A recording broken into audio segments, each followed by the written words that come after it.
Bienvenidas. Esto es Feminismos en Plural. Hola, ¿qué tal? Bienvenidas a nuestra segunda temporada. Aquí, pues desde algún rincón en el punto de la Ciudad de México, les saluda Liliana. ¿Cómo estás tú? Hola tú, hola todas, todes, todos los que nos escuchan. Mi nombre es Fernanda y es un gusto, como siempre, estar aquí para el arranque de nuestra segunda temporada, que la verdad nos ha animado mucho para empezar muy bien el 2021 y nos conmueve de verdad desde lo más profundo de nuestros corazones saber que nos escuchan, que están abiertos a seguir escuchando nuestra propuesta y que estamos recibiendo muchas retroalimentaciones gracias al apoyo de todos ustedes. Esto se enriquece día con día. Y bueno, un gusto de verdad estar contigo de nuevo, Liliana. Pues sí, un gustazo y la verdad súper felices de tener esta oportunidad de seguir platicando con ustedes, contigo, Fer. Y muy feliz porque viene una intención distinta en esta temporada. Obviamente vamos a ir platicando de muchísimas cosas. Pero bueno, ya se van a ir dando cuenta de las sorpresas que tenemos preparadas para esta segunda temporada. Y el día de hoy vamos a empezar con un tema que lo dejamos para abrir esta nueva etapa del podcast, que es el de interseccionalidad. Y lo dejamos en esta ocasión, en este punto, porque para nosotros es un tema muy, muy, muy importante y quisimos darle como ese punto estelar que se merece, ¿no? Y bueno, hemos hablado mucho de interseccionalidad en muchas ocasiones, Fer y yo, y nos hemos dado cuenta, pues, que es un tema que, pues, se dice, lo hemos escuchado muchas veces que lo ponen ahí como en algunos lugares desde las páginas feministas, o en otros lados ni siquiera se menciona. Sin embargo, cuando aparece nadie te explica qué es, y cuando no aparece, pues, pareciera que estamos olvidando qué es lo que sucede, ¿no? Y al final de cuentas, pues sí llegamos a entender que teníamos que platicar de ese tema y platicarlo de una manera, pues sí, darle su propia como esfera, como su propia importancia. Y bueno, ¿qué es? Vamos al punto. ¿Qué diablos es la interseccionalidad? Porque todo el mundo habla de ella. La interseccionalidad es un concepto que les voy a decir la verdad, yo me lo aprendí es en el 2020, es de las bonitas cosas que dejó el 2020. Y es este concepto que trata de entender cómo es que las discriminaciones se van sobreponiendo. ¿A qué vamos con eso? Resulta que hace algunos años pasó que una abogada estaba tratando de defender un tema de caso de discriminación laboral de una mujer, en los Estados Unidos. Y la compañía que estaba, pues, defendiendo decía: "No, es que no estamos discriminándola", y era una mujer negra. Y lo que le comentaba y decía y argumentaba la abogada es decir: "A ver, ustedes, compañías, sí contratan mujeres, sí, y sí contratan, hombres negros, pero no contratan mujeres negras". Y ese es el punto, ¿no? Al final del día, no somos una categoría cerrada, es decir, no somos mujer y se acabó, no somos indígenas y se acabó, no somos jóvenes y se acabó, o sea, es decir, tenemos una serie de categorías, todos los seres humanos, y hay ciertas categorías que, pues, como sabemos históricamente, han causado temas como de discriminación, que, pues, que han causado temas de rechazo, de problemas que van sumándose, y al final de cuentas lo que dice este concepto de interseccionalidad, que se puede ver como una teoría, como una propuesta política, pues, como una forma de entender el mundo es que, a ver, okey, sí es cierto que hay una discriminación, por ejemplo, por ser indígena, que sí es cierto, hay una discriminación por ser mujer, que sí es cierto, hay una discriminación por ser a la mejor discapacitado, por ser inmigrante, etcétera. Son elementos que nosotros ya sabemos y que, pues, tampoco les voy a venir aquí a contar. Oh, sorpresa, ¿qué creen? Aquí en este país te discriminan por el color de tu piel, te discriminan por tu orientación sexual, etcétera.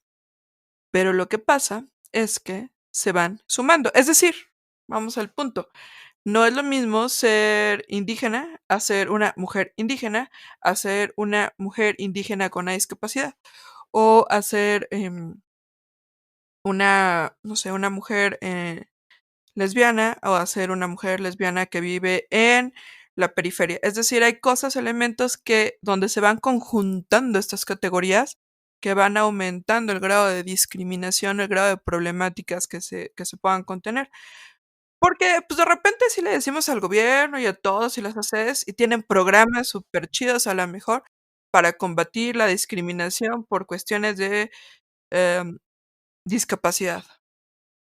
Pero lo que pasa es que a veces estos puntos de estas políticas se les escapa los matices que a lo mejor esta mujer con discapacidad, esta persona con discapacidad es mujer y no lo vive de la misma manera que un hombre, que aparte de esta mujer con discapacidad es también indígena y lo vive de manera distinta, tiene problemáticas que se van complicando, que se van sumando, que se van complejizando y muchas veces las políticas públicas, los programas o inclusive la forma en que la estudiamos, pues olvida estos matices. Muy bien, pensando digamos, más allá del origen, que obviamente no solamente se refleja en las realidades norteamericanas, sino en todo el globo. Muchas veces se ha acusado al feminismo institucional y al feminismo procedente de Europa, que es blanco. Blanco en el sentido de que hay un solo tipo de mujer del cual se está hablando.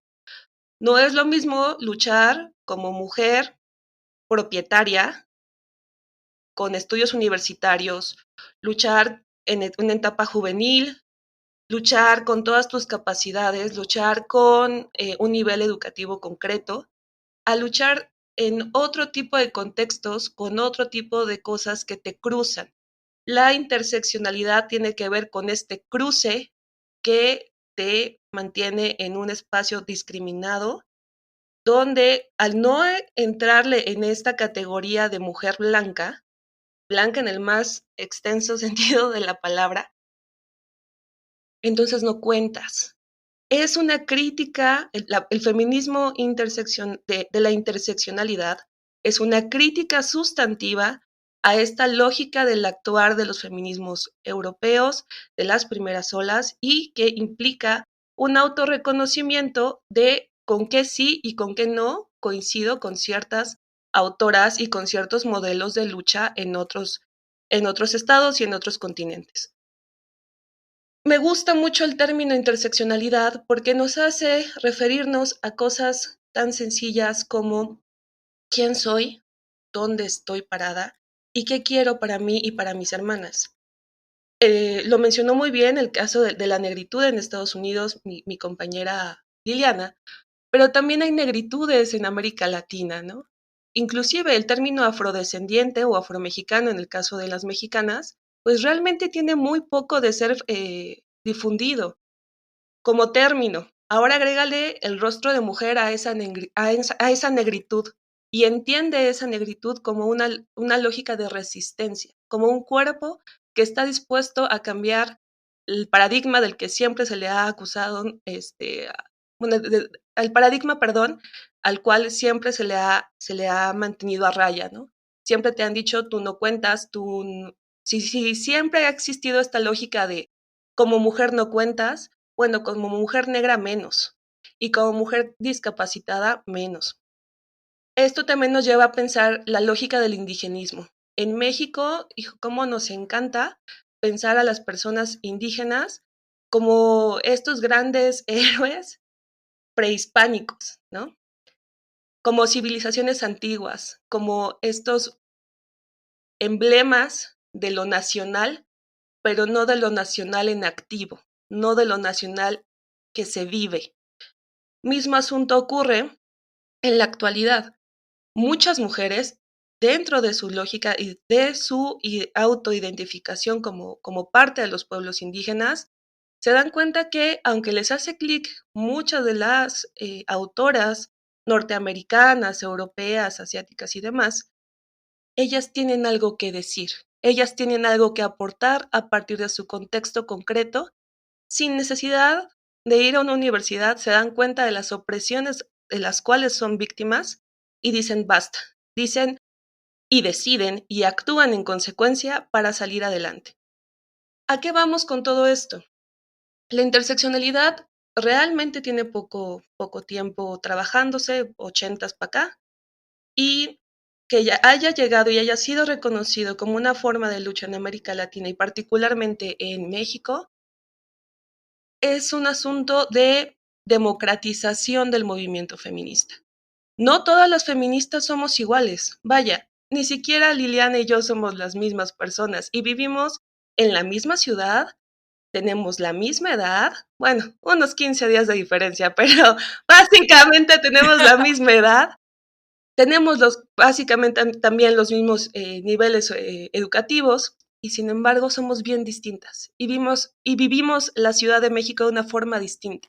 Y nuestro color de piel nos atraviesa distinto, y nuestro poder adquisitivo nos atraviesa distinto, y nuestra forma de relacionarnos con nuestras familias y con nuestras parejas nos hace ser una mujer distinta.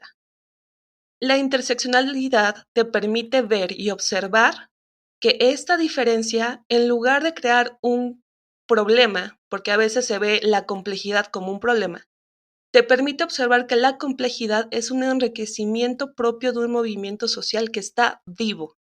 Y al estar vivo tiene propuestas divergentes y contrapuestas entre movimientos que generan una forma distinta de luchar y de entender el mundo. A esto vamos. Yo siempre cuando planteábamos la posibilidad de trabajar un tema de género, Liliana y yo, siempre nos preocupaba mucho el pensar, bueno, es que yo no me siento, por ejemplo, yo en lo personal tengo simpatías con el movimiento zapatista, pero yo no soy indígena o al menos no me asumo como tal. Si no me asumo como tal, entonces, ¿qué soy? Pues eso es eso, una simpatizante de un movimiento social, particularmente de un movimiento de mujeres, ¿no? Las que han participado en estas grandes convocatorias masivas de mujeres indígenas, saben que es una forma distinta de entender el poder, es una forma distinta de entender la naturaleza, de entender lo comunitario. Sin embargo, desde la lógica urbana de mujeres clase media, con ciertos grados académicos nuevamente, y con cierto acceso a la información, tenemos una visión distinta. No, lo que queremos destacar aquí es, no hay un feminismo más importante que otro, no hay un feminismo que tenga más valor que otro. Cada feminismo y cada feminista aporta algo distinto y crea realidades a partir de su propio contexto y de su propia historia y desde su propia lógica de identidad. En ese sentido, los movimientos negros, por ejemplo, feminista negro o feminista indigenista o de la Yayala, tienen su propia cosmovisión y su propia forma de entender la realidad y a partir de ello construyen. No, claro, y aparte hay algo importantísimo ahí, es que desde una problemática, desde una visión que surgió desde los feminismos negros, te da un concepto y un punto de lucha que ha sido tomado, retomado por mujeres en diferentes rincones del mundo y que además de todo les ha servido para adaptarlo a sus propias circunstancias y a partir de ahí enriquecer la lucha feminista. Y creo que eso es lo maravilloso de la pluralidad de los feminismos, ¿no? Que al final de cuentas surgen estos elementos que a lo mejor, por otro lado, otra mujer en otra circunstancia no lo ve, y de repente llegan estas nuevas visiones que alzan la voz, que te enseñan, que muestran la lupa sobre ciertas problemáticas, y entonces enriquece el propio discurso, enriquece la propia teoría, y sobre todo te deja ver áreas de oportunidad, ¿no? Y yo creo que también eso es importantísimo, que también eso ha llamado la atención y ha generado cambios en las políticas públicas a nivel internacional, que ha generado cambios en las demandas feministas. Y yo creo que esa es la maravilla. O no sé, tú, Fer, cómo lo ves, pero a mí me encanta eso, o sea, me fascina. A mí me gustaría pensar de manera positiva. El asunto de las políticas públicas, híjoles, es algo que se ha incorporado mucho en el discurso político y muchas veces se ha malentendido. No solamente es atender asuntos particulares de grupos particulares, es un entender el gradualismo del proceso democratizador a lo largo del tiempo. entre más actores y más diversos sean estos actores y actoras, más riqueza y mejor atención van a atender a sus necesidades y demandas. ¿A qué voy? A veces pareciera que nuestras representantes políticas se centran en ciertas agendas, por ejemplo, paridad de género. Pues sí, igual y para una mujer media, de clase media, perdón, con aspiraciones políticas legítimas, sea algo importante, inclusive para una mujer que trabaja en el servicio público o en el servicio o en el sector privado y dice, sabes que a mí me gustaría ser jefa de, no sé, de algún sector o de departamento o de lo que te quieras imaginar. Ese es un tema muy importante para cierto tipo de feminismo, pero para una mujer que no tuvo estudios o que tiene una educación limitada dentro del sistema escolar y que tiene 3 dependientes, sí, y dígase hijos, pero también dígase papá que esté enfermo o mamá que esté enferma o hermana que tiene alguna discapacidad, lo que sea, su agenda es otra. No le interesa tanto el poder, sino darle de comer a esos dependientes. Y, insisto, no es malo ni bueno, simplemente son realidades distintas que nos significan distinto y nos hacen movilizarnos de forma distinta. Desafortunadamente, está muy repartido entre feministas académicas y entre feministas intelectuales ciertas agendas. Pero si no fuera por las mujeres que desde abajo están construyendo sus propias propuestas, la cosa del feminismo actualmente sería completamente diferente. Habría una desatención de ciertas demandas muy concretas. Creo, por ejemplo, en esta interseccionalidad, que a partir de esta interseccionalidad se van generando no solo cambios al interior de las familias y al interior de las identidades colectivas, sino también una forma de mirar distinto. Si ustedes tuvieron la oportunidad de asistir a alguna de las marchas que se realizó en la centralidad o en la periferia el 8 de marzo del 2020, habrán visto, sí, mujeres de clase media alta, que se notaba que era la primera vez que usaban el metro, que se notaba que iban con el chofer y con el café de Starbucks aquí al lado. Por supuesto que sí, ups, sorry por el gol, pero también había mujeres que venían de sus estados, que tuvieron que juntar varo entre todas para llegar a un punto concreto de la ciudad y decir, ¿sabes qué? Vengo aquí a marchar por las mías, por mis mujeres, por mis niñas, por mis ancianas, porque ellas también necesitan una voz que las represente y no solamente las mismas representantes de siempre. La interseccionalidad lo que nos ayuda es a ver la horizontalidad del movimiento. Aquí un movimiento no estamos hablando de un liderazgo concreto, son muchos liderazgos, porque son muchos los feminismos que existen y son muchas las formas de luchar por este nuevo paradigma que se quiere construir. Insisto, nos sirve para hacer introspección, nos sirve para evitar discriminarnos entre nosotras. No es, insisto, nuevamente, no es lo mismo hablar de mujer a mujer con estudios universitarios a una mujer que toda su vida se la pasó como ama de casa, por ejemplo, ¿no? Ella tiene otra visión y otras necesidades, ni más ni menos importantes. Simplemente tiene otra lógica de acción, porque así fue educada bajo el yugo de muchas cosas, pero también habrá cosas que nos unan.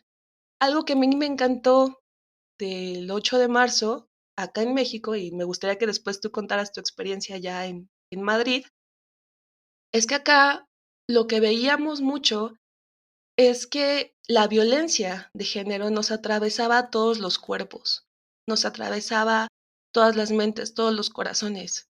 Lo que pasó con Fátima, lo que pasó con Ingrid, lo que pasó con Abril, lo que ha pasado con tantas mujeres en México, nos atravesaba.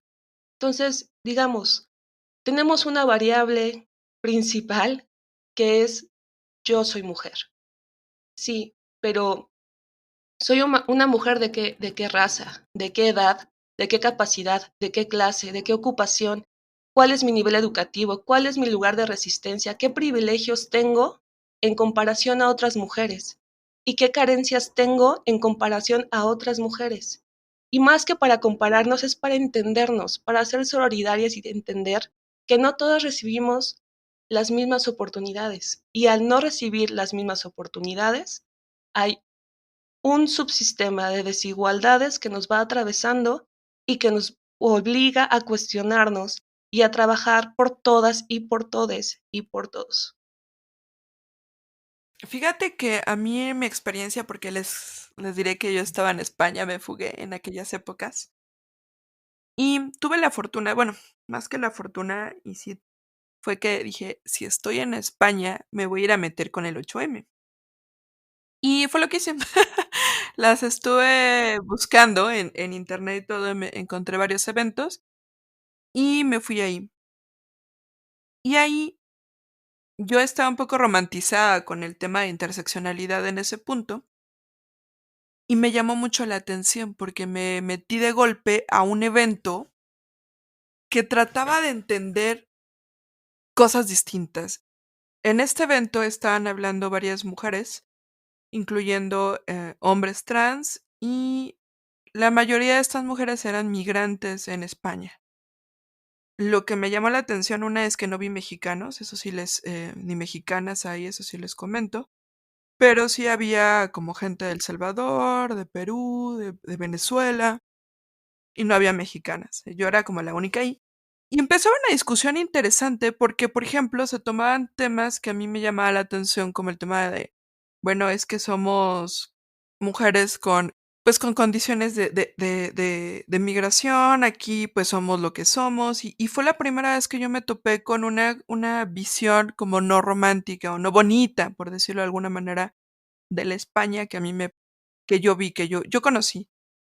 Yo no vi absolutamente nada que me causara molestia, que me causara ningún problema en España. Sin embargo, las cuestiones ahí que escuché, las historias que ahí escuché fueron interesantes. Hablaban de temas de, bueno, es que mi cuerpo es racializado, mi tez es morena, y de repente hubo una agresión en mí que me llamó la atención y hacia las mujeres blancas, ¿no? Es decir, como en este sentido, ustedes no me entienden, ustedes me agreden o me ven menos por mi tez blanca. Y a mí me llamó más la atención que llega una mujer y toda les dice, espérense, yo no soy. Ahí aquí donde me ven con mi blanquitud, también tengo mis problemas. Y decía, a mí todavía tengo, mi pueblo ha estado aquí por tantos siglos y aún así somos discriminados en España porque yo soy gitana.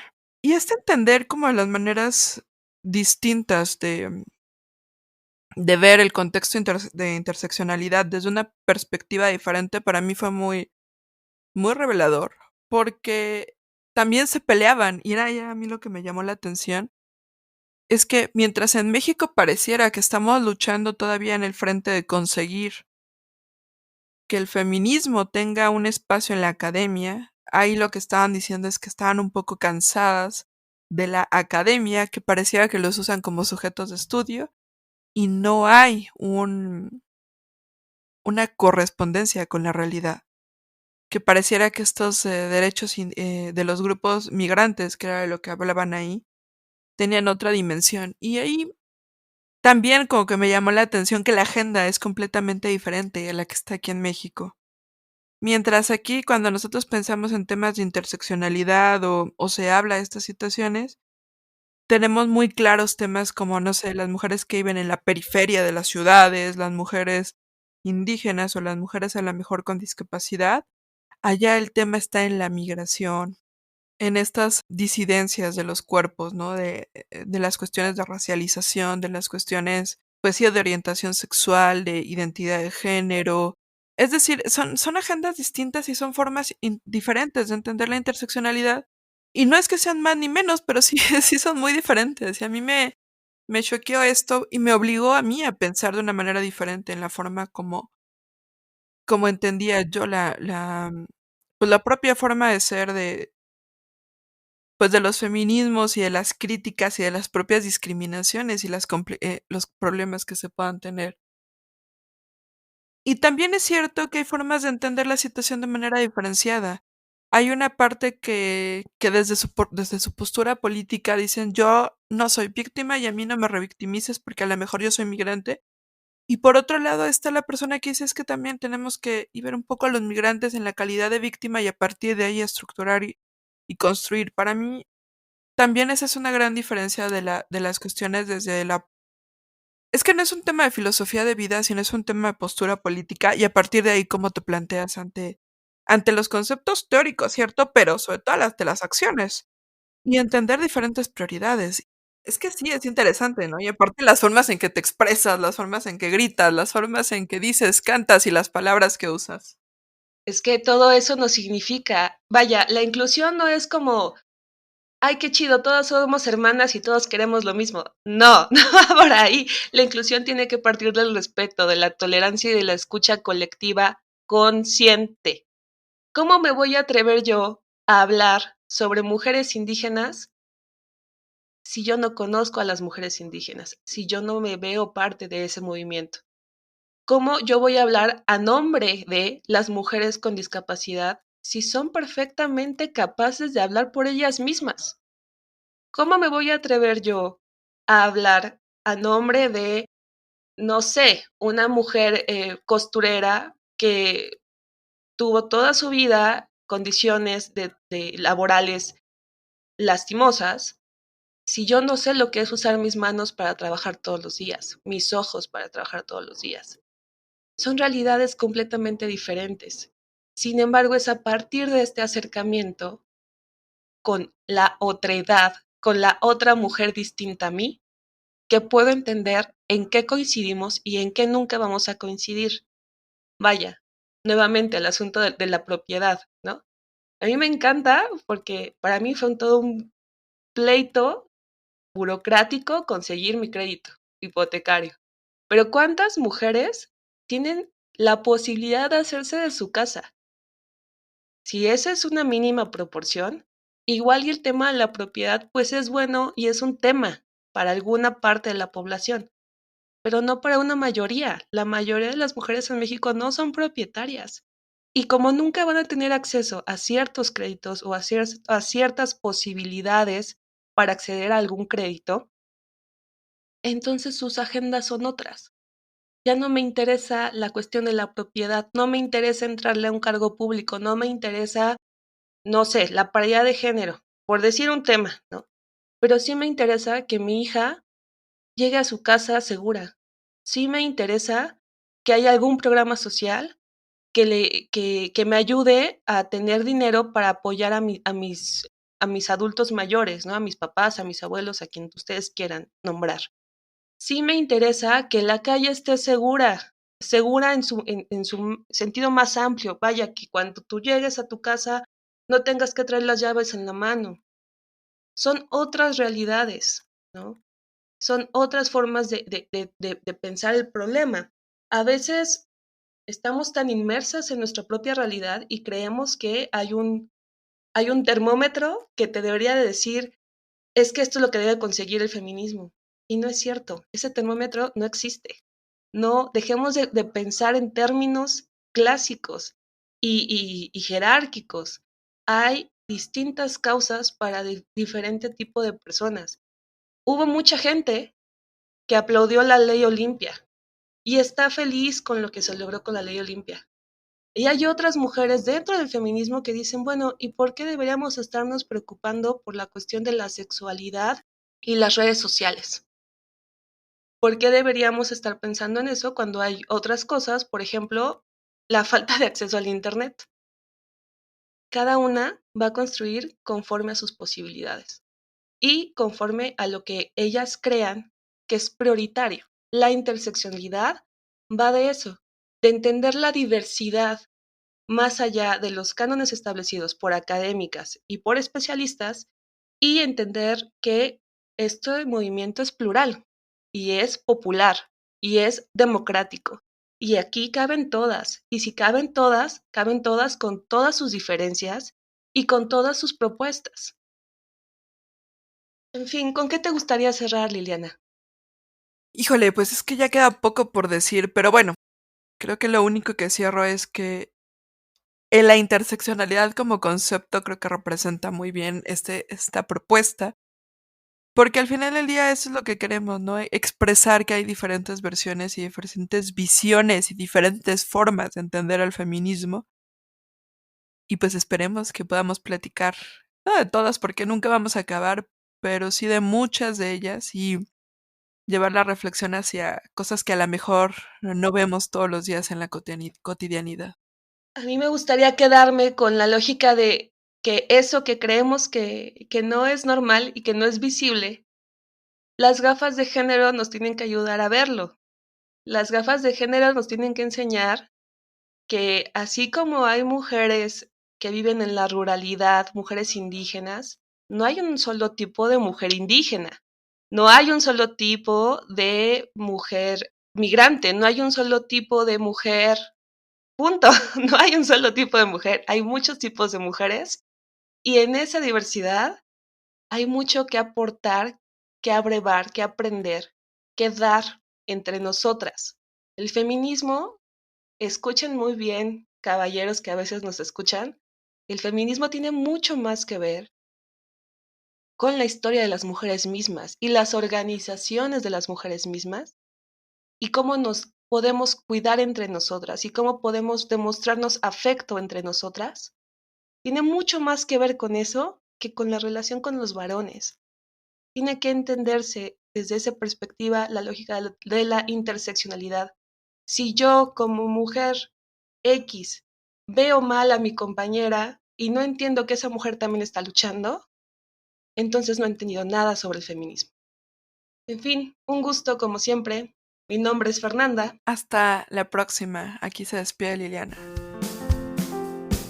Gracias por escucharnos. Hasta la próxima semana. Síguenos en nuestras redes sociales, Facebook, Twitter, YouTube e Instagram.